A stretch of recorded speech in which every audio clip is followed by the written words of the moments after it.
Is a different Eastern Conference post-LeBron. Are the Celtics the best team in the East? Yes. I think they're the best team in the East. I think of course he's going to say by a long shot. Not because I'm a homer. No. I just think that they've got so many like players that they can put out unique lineups on the floor. They can put a bunch of guys 6'7" across the board. They switch a lot of stuff. Their defense is fantastic. They got gritty athletes, and that's the biggest thing about them. A lot of teams have athletes. These guys have gritty athletes. They'll come up and they get into you. They're not afraid to challenge you. I really like the makeup. I think Danny has done a tremendous job of getting the right type of players that can play in Brad Stevens' system, but they are a fun team to watch. All right, I'll put the same question to the non-Celtic on the table. I would have to say yes. I mean, when you look at their talent, when you look at their experience, what they've done with their coaching staff, the game planning and everything else, I mean, all the pieces fit. You know, Toronto adding Kawhi Leonard, you know, they could get out to a good start and possibly challenge Boston for the best record in the East. But I think Boston has the best talent. Hard not to like this team from top to bottom with Hayward and Irving back in the lineup now. Gordon Hayward's season was just a disaster. I mean, injured and done for the year on opening night. He's back. Irving, who missed basically the last month of the season and the postseason, he's back as well after the knee problems, the infections as well. So now Brad Stevens has one of these what we call good problems, is that he has an abundance of talent and maybe a limit on minutes and rotation spots as well. How does he manage the minutes, the available shots, and all that goes with that? Can he be a good salesman? Can he sell his team on making sacrifices for each other for the greater good to win a basketball game every single night? Because every player now wants more minutes and more shots. Yep. And now you bring in, when you bring Hayward back and you bring Kyrie Irving back, there's going to be less touches and less shots for Tatum and Brown, who were used to getting a lot of touches and a lot of shots. Right. You had Rozier, who had the ball in his hands a lot. You know, so now all of that is going to change. And, you know, some of the players that were playing heavy minutes, now can they get the same amount of work done with less minutes? That's going to be interesting to see. Yeah, and Stevens has got to really fight the urge to make a substitution when you have two bad plays in a row, because he has a lot of people on that bench. Right. It's easy as a coach to sit there and think, I'm putting in Rozier. You know, Irving turned it over a couple of times. Or, you know, I'm getting Hayward out. I'm putting in Jaylen Brown, whatever. You've got to let those guys play through a few mistakes. And to me, he's got to come down with who he wants to close with. There's 48 minutes in the game, but most games come down to the last 3 or 4 minutes of the game. And as a player, you want to be on the floor those last 3 or 4 minutes of the game. So it's going to be a lot of competition to see who's going to close games for that team and what's their best closing lineup. That usually takes care of itself, but Brad has got to be very disciplined, and I'm just going to, if I'm trying to get these guys enough minutes and not just after a couple bad plays just going to the bench and getting guys out, because nothing hurts guys' confidence more than you miss a shot and throw the ball away. Next thing you know, you're sitting by the coach, you're like, dang, I got no rope out here. So he's got to give those guys a little bit of rope, but I think that he can have some very unique lineups, and he can put a lot of different players together in different combinations. Should give him a ton of flexibility to play big, small, quick, slow. I like the way they're built. What about the conversation that Zeke alluded to with the young guys in particular, Tatum, perhaps Brown, in terms of Gordon Hayward's minutes? I mean, he has a 10-figure contract. He's not playing, right, for the Boston Celtics moving forward. What is that chat like?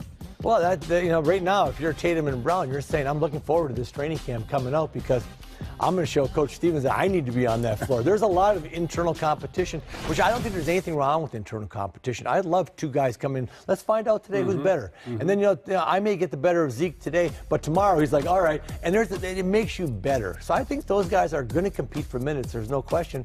But here's the thing. Can you just put winning above all that competition and stuff like that? If you do that, all that internal competition helps your team. If you allow that to bother you and you allow that to make you more selfish or I'm going to go get mine, then that hurts the team. But I like the fact that you got Hayward, Brown, and Tatum. Those three guys can flat out play. All three of those guys are like starting 3-men in this league. And, you know, the competition is going to be fun to watch. And when you have players like that in that type of competition, you have to really coach against friends and family, right? Because friends and family are going to be in those players' ears saying, hey, you should be playing more. You should be scoring more. I can't believe he didn't have you in at the end of the game. Yeah. Right. So coach is going to have to coach against the outside influences and keep, his players together. And that's going to be very, very difficult. And Zeke, you went through it, and I went through it too as players. If Vinnie Johnson and Joe Dumars just had it rolling, you had to sit on the bench and you had to be like, hey, man, let's get going. Early in my career, Cedric Maxwell and Larry had it really rolling, and Robert, hey. And you've got to be unselfish enough to just sit there and say, man, these guys have got it rolling. It'd be stupid for the coach to do anything to interfere with that rate now. So you got to be a little bit selfless, and you've got to enjoy your teammates too. And I think we probably had people after the game calling us saying, I know my brothers would call me and say, just what you said, hey man, Vinny had it going tonight. Yes. They didn't call me and say, hey Junior, you should be playing. Why coach didn't have you in at the end of the game? That's messed up. So those type of little things that plant seeds in players' heads, those are the things that the Celtics are gonna have to guard against. And you had teammates. ML Carr would come up to you after those guys just got off. He'd say, well, young fella, better up your game. Those guys are really playing. And you went like, I mean, next game, man, I tell you what, I got to get off early. I'm going to go out there. I got to give more effort. I got to give more energy. Because if not, there's such great players just behind you or in front of you. And that competition makes a team great. Or like you said, if the family gets involved and everybody gets jealous, it can tear a team down. Hayward's contract, by the way, is 9 figures, not 10. But NBA salaries haven't quite gotten to the $1 billion range just yet. All right. Kyrie Irving said on media day he thinks Boston is, quote, the place for me. But until he's locked up long term, the question of his future will linger. He's expected to opt out of the final year of his deal next summer. How does that frame the upcoming season? You always want certainty when you're playing for a championship and you have championship moments, and you never want doubt to creep in. And these guys have got to be, in step, lock in tune, mentally and physically. And if Kyrie Irving is leaving any doubt that he may leave Boston, then believe it or not, that is going to show up in their play at some point in time. You gotta remove all doubt, and everybody's got to be all in for you to really pursue and win a championship. So if that door is cracked just a little bit, at the end of the day, somebody's going to open that door and doubt's going to creep in. And when doubt creeps into a team, and you talk about free agency and moving, I mean, what Danny Ainge needs to hear right now is that, hey, I'm a Celtic, I love being here, I want to be here, and our future is bright. Then that's going to make Danny and the owner say, you know what, this is our guy, we're going to ride with him. But if your main guy is like, waffling a little bit or hedging, that leaves uncertainty and that leaves doubt. And that's mostly what he's saying, but until it's signed, that door is I'll tell you one ajar. Thing. Danny Ainge may be a very good friend of mine. He is one cold-blooded character because I tell you what, if he senses at all that Kyrie's not bought in 100%, now Terry Rozier showed that he can play basketball last year in the playoffs. Right. He would pull the trigger in a heartbeat and say, hey, look, I'm not, you don't want to be here for the long term, I'll make a change. I'll trade you. And, Danny is not afraid to trade anybody. He'll pull the trigger in a heartbeat. So I think it's up to Kyrie to really sell it, like you said, Isaiah. Watkins, this is where I want to be. I want to win a championship this year. That's my goal. I have one goal, win a championship this year. They get to the finals and everything works out. They have a great future. Why wouldn't you sign there? I think so. I think the only way it doesn't work is that Kyrie sends some signals up of I'm not 100% bought in. And that minute that happens, Danny's making a trade, I can tell you that. And at least so far, we have not seen that signal from I don't think Kyrie. he will either. I do believe he's bought in. Jason Tatum, third in the Rookie of the Year voting, and a revelation in the postseason. All the changes to the Celtics rotation are likely to come simply from health, as the C's re-signed Marcus Smart and Aaron Baines, so the roster looks very similar to last year's. Robert Williams was their first-round pick, a big out of Texas A&M, but it's hard to imagine with this roster he's going to get a ton of minutes in his rookie season. Anything for you missing from that group? No. I mean, they have all the pieces. They have the spirit. You know, now will the two players coming back from injury, will they get back to where they were before they got injured? And even if they don't, we see that they still have enough in Tatum and Brown, you know, and Rozier to make up until those two guys get back to peak performance. Yeah, no, I love their team and the way they're assembled. Last year, the biggest revelation to me was Tatum's willingness to take big shots at the end of games and his handle. I didn't know he had all that handle at Duke. They must have hit it. Coach Krzyzewski did a nice job of hiding that, because this guy's coming at you, breaking it down, going right to left, left to right. And so they have the ability, like I say, to have a lot of players close games out. And in playoff games, you need closers. You need guys that make big plays at big times. Kyrie Irving's made big plays his whole career. You got Tatum. Brown's not afraid of the moment. Al Horford makes big shots. And then the thing I like about them the most, they can switch everything on defense. And they're just, their ability to switch and keep pressure on you, that's really hard to go against that, because, you know, all the switching used to create mismatches and everything else. Now they're not switching. And I mean, you know, you got Marcus Smart coming off the bench, one of the best defenders in the league. He can guard, you know, 1 through 5. And so they're very, very versatile. And when you talk about defense, that brings me back to Jaylen Brown, who I spent a lot of time with this summer. He is one of those guys that wants to take the defensive challenge. You know, most players come into this league and they want to establish themselves on the offensive end. He's one of the few young guys that came in and said, I want to establish myself first on the defensive side of the ball, and then the offensive side came in his second year. So I'm looking forward to him having a big year also this year. Well, with the exception of Aaron Baines, who's a true big, and he's a massive human. There are a ton of guys on this roster, as you mentioned, who are switchable, who are versatile. How close are the 18-19 Celtics to positionless? Very close. I mean, you know, you can give the ball to Jaylen Brown, let him make plays, Tatum make plays, Smart make plays. So you don't need Kyrie Irving making all the plays, or Terry Rozier. So you don't need a point guard doing that. Al Horford really is one of their best perimeter passers in the league. I mean, he initiates so much offense from the top of the key, the three-point line. So your center now all of a sudden is playing above the three-point line with great passing skills. So they can invert their offense. They can do so many different things. Yes, they're very close to positionless, which is the way our league is going right now. And what that does is that when you talk about positionless basketball and versatility, as Kevin said, that allows you to invert your offense. So now you got your bigs out on the perimeter, and what we call smalls, they're not really small, because, you know, all these guys are 6'8", 6'9", long wingspans. So when we talk about small ball, and we had a conversation about this last year, Matt, my fear of what's happening in the league right now, small ball is not small ball anymore. Small ball is everybody 6'7", 6'8", 6'9", 6'10".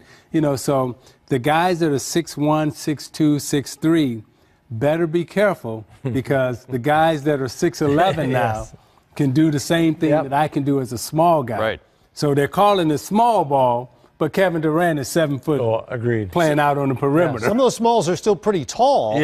So it's not maybe small not ball the hulking anymore. players that you saw back in your era, but there's still a lot of length out there on the floor, which that makes the switching defensively work as well as it has around the league.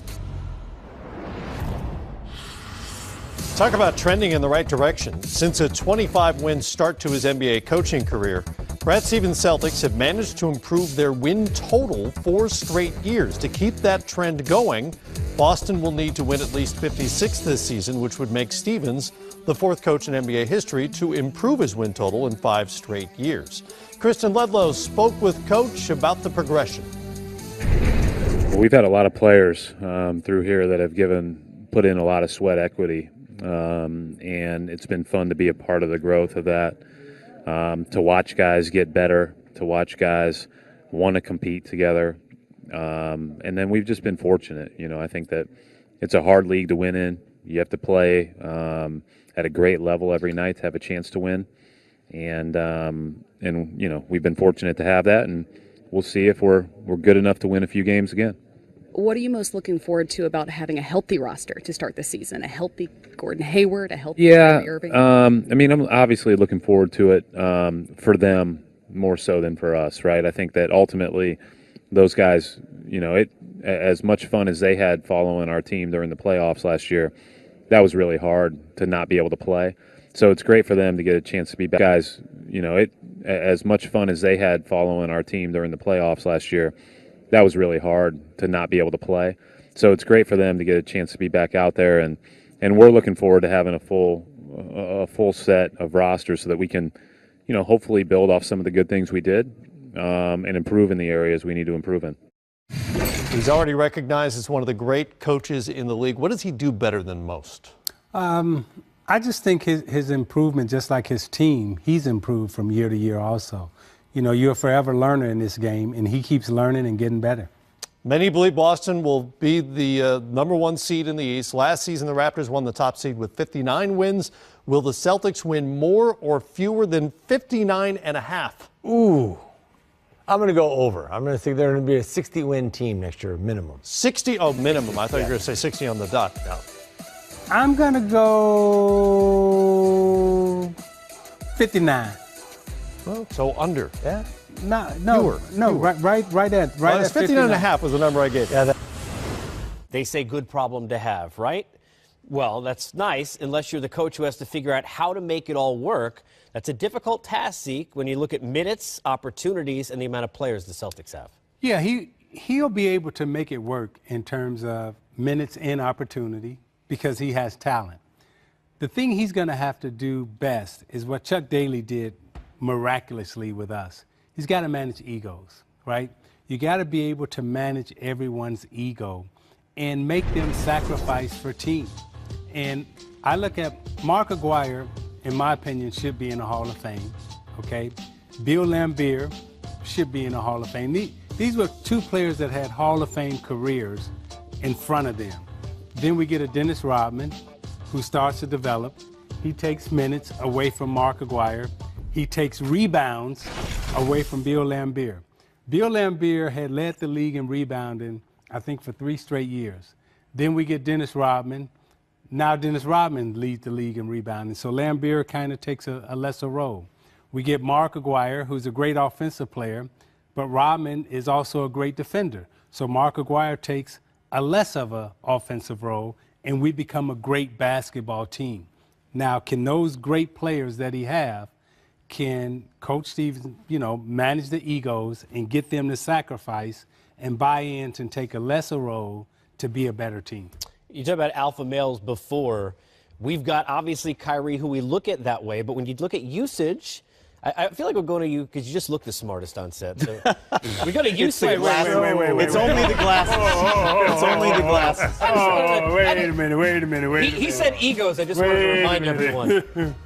When you look at the usage last year, what stands out about what you saw from Tatum and Brown, and maybe now what could be interesting to try and figure out now moving forward? Well, it's interesting. I think you don't expect, when you look at the numbers, you don't expect Jaylen Brown to be as ball dominant as he was the second half of the season, but he really was. And the absence of Hayward and Kyrie enabled Tatum to really flourish in a way that first-round picks and rookies typically don't get to do with a very good playoff team. He was carrying that group offensively down the stretch. So now you're introducing a bunch of ball dominance back into the mix. So to the point Isaiah made, not just managing the egos, managing the touches, managing your offense, and how that all works together will be a really interesting challenge because those two young kids have another level or two they can get to. So what happens to their growth and development when these other two pieces get put into the mix? It's really going to be interesting.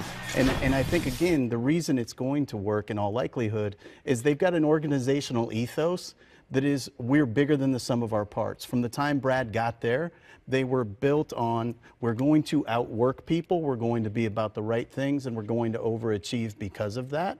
So I think one of the most unheralded thing that happened for them this summer, in addition to getting healthy, is they got Marcus Smart to re-sign on a team-friendly deal. He is the one who's representative of that identity. He reminds everybody every day, this is what it means to be a Celtic. And I think that makes it a lot easier from a continuity standpoint. Speaking of making it easier, thank you for using ethos to magnify the point I was making. Let's go to our Dookie here on set. Obviously, Tatum had a great year. I want to ask you about something different about Hayward because coming off of injuries, and I think back to what you talked about at the Hall, there's a lot that goes in mentally you guys would understand that we wouldn't, beyond even physically. How much can you really simulate, Grant, and how much will we learn about Hayward on the floor once the season really begins? Well, first of all, thank you, Griff, for balancing the intellect on that side of the table. Appreciate that. I think I told you it's the glasses. It's only the glasses. Yes, Well thank played. you. You know what? I think there's, when you're coming back from an injury like that, you know, you can take two approaches. You can either, one, I want to, you know, get back to a level. I want to prove myself. I want to show that I'm that all-star. But in this case, you can also take the other route where, you know, I want to just, I'm appreciative. I want to come back. I want to work my way. I want to get back to trusting who I am. And the problem is you can go and play in the summer and pick up ball and do all the training, but nothing prepares you for the regular season. I think Hayward's in a wonderful position right now because he doesn't have to carry the load. He doesn't have to come in and justify his contract like he maybe thought this time last year. Now he's just got to come in and play, fit in. He's not going to probably not want to rock the boat. I think that's his personality. I think he wants to fit in and mesh. He doesn't want to stand out. So I don't anticipate him being a problem, but it is a bigger problem because he is an important player. He has a skill set. You have a guy that can help a team, but you have Kyrie Irving coming back. You know, Tatum and Brown were complementary players, you know, pretty much throughout the entire season until Kyrie stepped down. And in the playoff, they became the go-to guys. And these guys, do you hinder their development by having them take a back seat? How do you manage their growth along with Kyrie inserting him back into the mix? I think they'll struggle with that, but because the East is so bad, I think they'll still win games. And you are hopeful that as you go through the season, they'll figure it all out and be at their best in the postseason. You know, Zeke, I want to follow. Go ahead. I want to ask him a question about Hayward, just in terms of trusting your body. I mean, you had a very serious injury, you know, and he's had one. Like, the confidence that you need to regain in your body and trust in your body, psychologically, how does that affect you? And when do you see him having real trust again? You know, Isaiah, I went through what he went through 4 times. So I missed 4 seasons. So when I finally got healthy, it took me a year to get back to really trusting my body. But it's interesting because part of who you are and part of your psyche. So when you jumped or when you ran, did you think it was going to go out on you, or like did it make you more cautious? I was probably a little bit more cautious, a little bit more fearful. And, you know, when you're right, when you're healthy, when you're, you know, Isaiah Thomas, all-star, all-pro, Hall of Famer, you're not thinking about, you know, my ankle or my knee or whatever. You're out there just competing. You have all your weapons. You're going at it. And so that's in the back of your mind, and it's always there, and you always feel it. I mean, I always felt it when I did get back. And so I don't know his situation, a different injury than what I had, but it's a physical recovery, but it's also that mental and emotional recovery, and that takes longer to get that back. And it's different for everybody. But for me, after 4 seasons, it took me a good part of 1 year to get back to finally trusting my body again. Grant, when we were in Phoenix together, you mentioned that the way it was difficult for you was in traffic. You were never really as comfortable stretching your leg out, going one-legged and setting your leg in traffic. And I thought it was meaningful that Gordon told Kristen Ledlow, I'm basically 100% except for my one-leg explosion. Yeah. That's a big deal when you're a one-leg jumper. So he's not really 100% right now. We'll talk more about how the kind of seeding might work looking ahead, but it's interesting. During your era, you had to, as Ric Flair said, to be the man, you got to beat the man. You would have to do that. To get the torch passed, you had to earn it. LeBron left the East, and most people now think it's in the Celtics' hands. They're going to have targets on their back without having won the conference the year prior, which is very, very rare. Yeah, it's very rare, and you become now the hunted as opposed to being a hunter. And when you become the hunted, but you haven't won the prize, right? You didn't win the ring, so they're not champions, but yet they're going to be treated like champions right now. So everyone is going to mark the Celtics on their schedule. Now, Kyrie Irving knows what to expect, but everybody else who's playing on that team and the people who are even coaching that team, they have no idea what they're getting ready to run into this season, because everyone is going to give them their best shot every single night. And can they withstand that pressure? Do they have the type of stamina to go through that type of season? And when they hit a rough spot where they have enough confidence and collective togetherness to stay together and overcome. The champion has traveled that journey, and that's how he got to be champion. But the one who has been handed the torch and hasn't traveled the journey, he doesn't understand what's getting ready to happen to him. And when the pressure comes and that adversity comes, can that team collectively come together and say, based on experience, this is what we did last year, this is how we got through it. They don't have championship experience. They just have a championship, you know, here it is, you're the champion of the East right now.